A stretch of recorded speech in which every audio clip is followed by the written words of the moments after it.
ఈనాటి ఈ కార్యక్రమం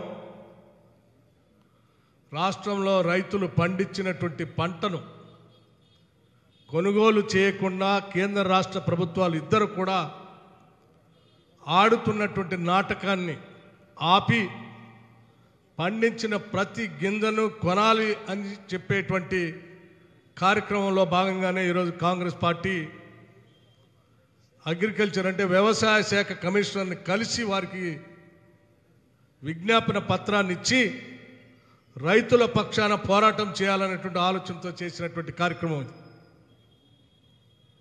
దురదృష్టం ఈరోజు రాష్ట్రంలో కానీ దేశంలో కానీ చాలా విచిత్రమైన పరిస్థితులు కనిపిస్తూ ఉన్నాయి. రాష్ట్ర ముఖ్యమంత్రి గారు ఇందిరా పార్క్ దగ్గర దీక్ష చేస్తూ ఉన్నారు. భారతీయ జనతా పార్టీ కేంద్రంలో పరిపాలన చేస్తూ ఉంది, వారి నాయకులు ధర్నాలు చేస్తూ ఉన్నారు.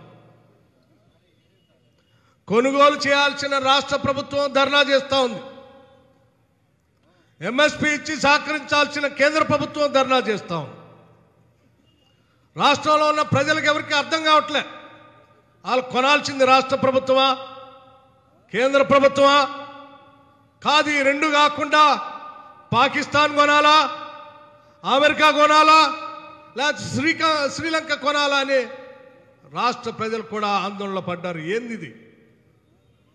పాలన చేసి ప్రభుత్వాలు పండించినటువంటి ప్రతి పంటని కొనాల్సినటువంటి ఆలోచన చేసి కొనాల్సిన ప్రభుత్వాలు వాళ్లే వచ్చి ధర్నాలు చేస్తూ ఉంటే ఏం జరుగుతూ ఉంది ఈ దేశంలో అని ఆలోచన చేస్తూ ఉన్నారు.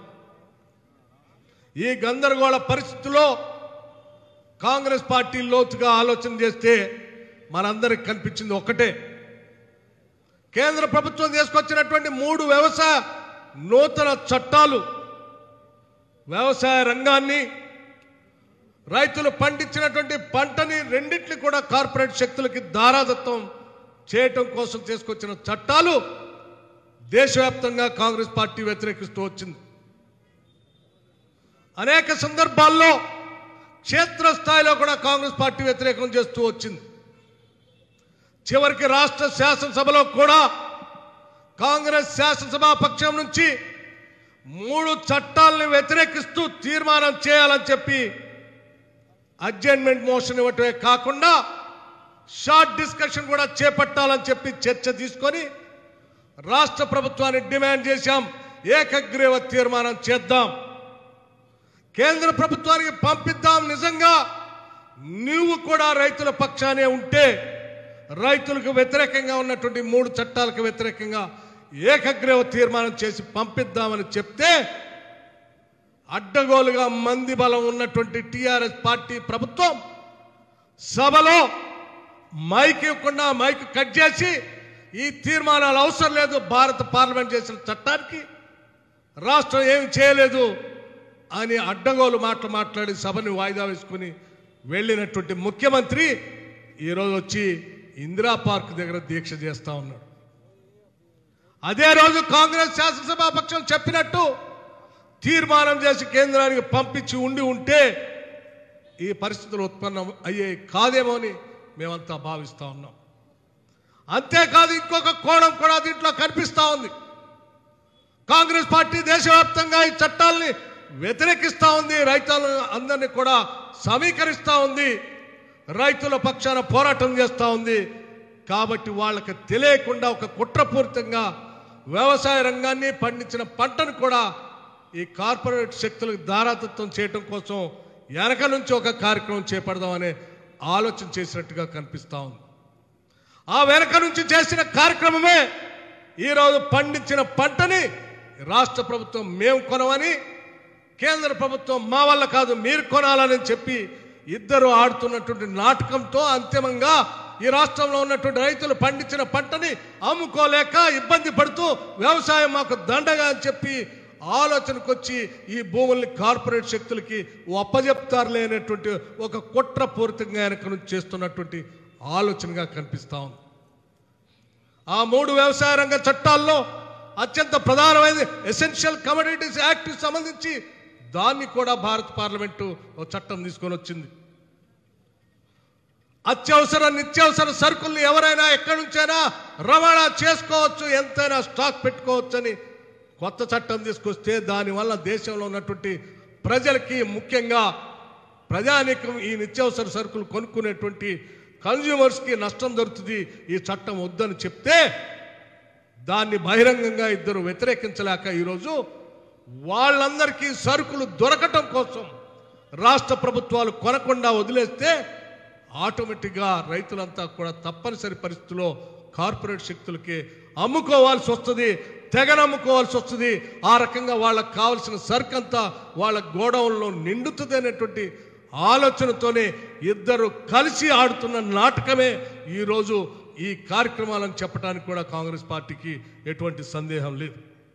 లేకపోతే బాధ్యత కలిగి సెక్రటేరియట్లో కూర్చొని రాష్ట్ర వ్యాప్తంగా అన్ని జిల్లాల్లో కొనుగోలు కేంద్రాలను ఏర్పాటు చేసి కొనుగోలు చేపించాల్సిన ముఖ్యమంత్రి ధర్నా చౌక్ దగ్గరికి వెళ్ళి ఆయనే ధర్నా చేస్తూ ఎవరు కొనాలని మాట్లాడుతూ ఉంటే చేతగాకపోతే చెప్పు చంద్రశేఖరరావు, నా వల్ల కాదు, నీ రాష్ట్రాన్ని పరిపాలన చేయలేకపోతా ఉన్నాను, నేను కొనుగోలు చేయలేకపోతా ఉన్నాను, నేను చేతులెత్తేసానని నువ్వు వదిలేయి. కాంగ్రెస్ పార్టీ ఏ రకంగా కొనుగోలు చేయాలో చేసి చూపిస్తుందని కూడా ఈ సందర్భంగా చెప్తా ఉన్నాం. ఏ వరి పంట వేయటం ఇదేమీ రాష్ట్రానికి కొత్త కాదు. అనేక దశాబ్దాలుగా ఈ రాష్ట్రంలో, దేశంలో వరిని పండిస్తూనే ఉన్నాం.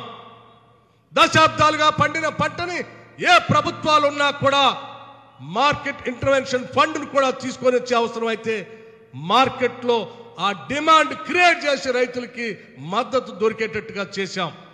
ఏ ఒక్కనాడు కూడా రాష్ట్ర ప్రభుత్వాలు కానీ, కేంద్ర ప్రభుత్వం కానీ, కాంగ్రెస్ ప్రభుత్వాలు కానీ, మరే ఇతర ప్రభుత్వాలు కానీ మేము కొనుగోలు చేయలేకపోతున్నామని రోడ్డు మీదకి వచ్చి దీక్షలు చేసిన, ధర్నాలు చేసినటువంటి ప్రభుత్వాలు స్వతంత్ర భారతదేశ చరిత్రలో ఈనాటి వరకు కూడా మనం ఎక్కడ చూడలేదు. మొట్టమొదటిసారి కె చంద్రశేఖరరావు టీఆర్ఎస్ పార్టీ నాయకత్వంలో అధికారంలో వచ్చిన ఈ రాష్ట్రంలో చూస్తా ఉన్నాం. భారతీయ జనతా పార్టీ నాయకత్వంలో దేశంలో అధికారంలోకి వచ్చినటువంటి కేంద్ర ప్రభుత్వాన్ని చూస్తా ఉన్నాం. వీళ్ళిద్దరు వచ్చిన తర్వాతనే ఈ దుస్థితి రైతులకు ఎందుకు వచ్చిందని ఒక్కసారి ఆలోచన చేస్తే మనకు అర్థమయ్యేది ఒకటే, వీళ్ళిద్దరూ కలిసి ఈ దేశ ఆర్థిక పునాదులన్నీ కూడా వ్యవసాయం మీద ఆధారపడి ఉన్నటువంటి అసలు సిసలైనటువంటి ఈ వెన్నుముక్కని కార్పొరేట్ సంస్థలకి దారాదత్తం చేయటం కోసం చేసినటువంటి కుట్రలో భాగంగానే వీళ్ళిద్దరు కలిసి ఆడుతున్న నాటకం అని చాలా స్పష్టంగా అర్థమవుతాం. ఆ నాటకం అర్థం కాకుండా ఉండటం కోసం, ప్రజల్ని తప్పుదోవ పట్టించడం కోసం టీఆర్ఎస్ పార్టీకి సంబంధించిన నాయకత్వం కేంద్రం పైన ధర్నాలు చేస్తూ ఉంటుంది. కేంద్రానికి సంబంధించిన పార్లమెంటు సభ్యులు, భారతీయ జనతా పార్టీకి సంబంధించిన పార్లమెంటు సభ్యులు రాష్ట్ర ప్రభుత్వం పైన మాట్లాడుతూ ఉంటాయి. వీళ్ళిద్దరూ మాట్లాడుతూ ఉంటే మీడియా సంస్థలు దీన్నే హెడ్లైన్స్ లో పెట్టి చూపిస్తూ ఉంటుంది. వీటన్నిటి మధ్యలో రైతులు పండించిన పంట అన్యాయం అయిపోయి రోడ్డు మీద కుప్పలు పోసి వర్షానికి తడుస్తూ ఉంటే కొనేవాడు లేక ఎప్పుడు కొంటాడో తెలియక ఆ రాసుల మీద పడుకున్నటువంటి రైతులు గుండెలు ఆగిపోతూ ఉంటాయి. ఆగిపోయిన గుండెల్లోంచి భయం పుట్టుకొచ్చి చివరికి ఎంతకో కొంతకి తెగ నమ్ముకొని కార్పొరేట్ శక్తుల చేతుల్లోకి పోతారులే అనేటువంటి ఒక కుట్రతో మీరు చేస్తున్నటువంటి కార్యక్రమాన్ని కాంగ్రెస్ పార్టీ తప్పనిసరిగా అడ్డుకుంటుందని చెప్పడానికే ఈరోజు ఈ సమావేశం, ఈ ధర్నా, ఈ దీక్షా కార్యక్రమం చేపట్టాం. మేము చెప్తా ఉన్నాం, రైతుల పక్షాన నిలబడతాం, కళ్ళాల దగ్గరకు వెళతాం, ప్రతి చివరి గింజ కొనేంత వరకు కూడా రైతుల పక్షాన నిలబడతాం. ఈ సందర్భంగా చంద్రశేఖరరావు గారిని కూడా ప్రశ్నిస్తా ఉన్నాం. నువ్వే నిండు సభలో చెప్పావు, ఈ రాష్ట్రంలో పండిన ప్రతి గింజని కొంటాను నేను, ఎవడు అడ్డు వచ్చి ఆపినా రైతుల పక్షాన్ని నిలబడి నేను కొంటానని చెప్పిన సభలో చెప్పిన నీ మాటలు ఏమైనాయి? నిజమే, ఈ రాష్ట్రం ధనిక రాష్ట్రం, కావాల్సినంత డబ్బు ఉంది, కేంద్రం కొన్నా కొనపోయినా నేను కొంటానని చెప్పిన మాటలు ఏమైపోయినాయి? నిజమే, నువ్వు నిండు సభలో నువ్వు నీ మంత్రులు చెప్పినటువంటి రాష్ట్రంలో పండించిన ఎన్ని లక్షల టన్నులు పండించిన పంటని స్టాక్ చేయడానికి కావలసిన గోడవల్ని మా సమృద్ధిగా కట్టించి ఉంచాం, మేము కొంటాం, దాంట్లో దాస్తామని చెప్పావు. ఇవాళ గోడవలు లేవని ఏ రకంగా చెప్తా ఉన్నావు? నిజమే, నువ్వు తీసుకొచ్చిన రాష్ట్ర ప్రభుత్వానికి వచ్చినటువంటి 2,30,000 కోట్ల బడ్జెటే కాకుండా 5 లక్షల కోట్ల తీసుకొచ్చిన అప్పు కేవలం 10,000 కోట్లతో రైతులు పండించిన పంటని కొలలేనటువంటి దుస్థితిలో రాష్ట్ర ప్రభుత్వం ఉందని చెప్తే నమ్మటానికి కాంగ్రెస్ నాయకులు కానీ రైతులు కానీ అమాయకులు కాదని ఈ సందర్భంగా చెప్పడానికి మాకు ఎటువంటి ఆలోచన కానీ వెనకడుగు కానీ లేదని సందర్భంగా మనం చేస్తా ఉన్నాం.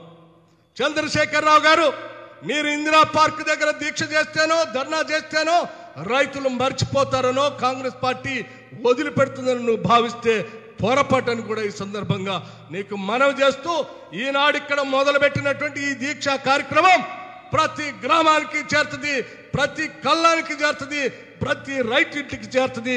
ప్రతి రైతు పండించినటువంటి గింజ కొనేంత వరకు పోరాటం చేస్తుందని కూడా ఈ సందర్భంగా మీ అందరికీ మనవి చేస్తూ, ఆ చేసే పోరాట కార్యక్రమంలో పెద్ద ఎత్తున రాష్ట్ర వ్యాప్తంగా ఉన్నటువంటి రైతుల పక్షాన భావించేటువంటి కేవలం కాంగ్రెస్ నాయకత్వమే కాదు, రైతులు బాగుండాలి, వ్యవసాయం బాగుండాలని కోరుకునేటువంటి ప్రతి ఒక్కళ్ళు కూడా ఆ కార్యక్రమంలో పాల్పంచుకోవాలని చెప్పి మీ అందరికీ నేను విజ్ఞప్తి చేస్తూ సెలవు తీసుకుంటున్నాను.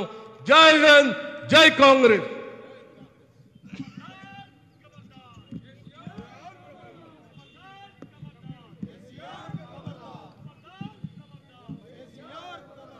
పిసిసి అధ్యక్షులు, పెద్దలు, పార్లమెంటు సభ్యులు, పిసిసి అధ్యక్షులు రేవంత్ రెడ్డి గారిని వారి అమూల్యమైన సందేశం ఇవ్వాల్సిందిగా కోరుతున్నాం. ఇక్కడ సంపత్ గారు మాట్లాడనని చెప్పారు, వారికి ధన్యవాదాలతో ఇప్పుడు రేవంత్ రెడ్డి గారు మాట్లాడతారు.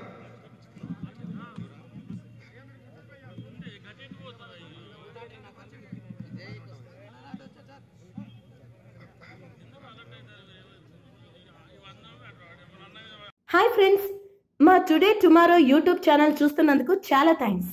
మరిన్ని లేటెస్ట్ వీడియోస్ కోసం వెంటనే సబ్స్క్రైబ్ చేయండి. అలాగే ఈ బెల్ ని కూడా రింగ్ చేసేయండి. మా నోటిఫికేషన్స్ అన్ని మీ మొబైల్లో వస్తాయి. అలాగే మా వీడియోస్ మీకు నచ్చితే లైక్ చేయండి, షేర్ చేయండి, నచ్చకపోతే కామెంట్ చేయండి.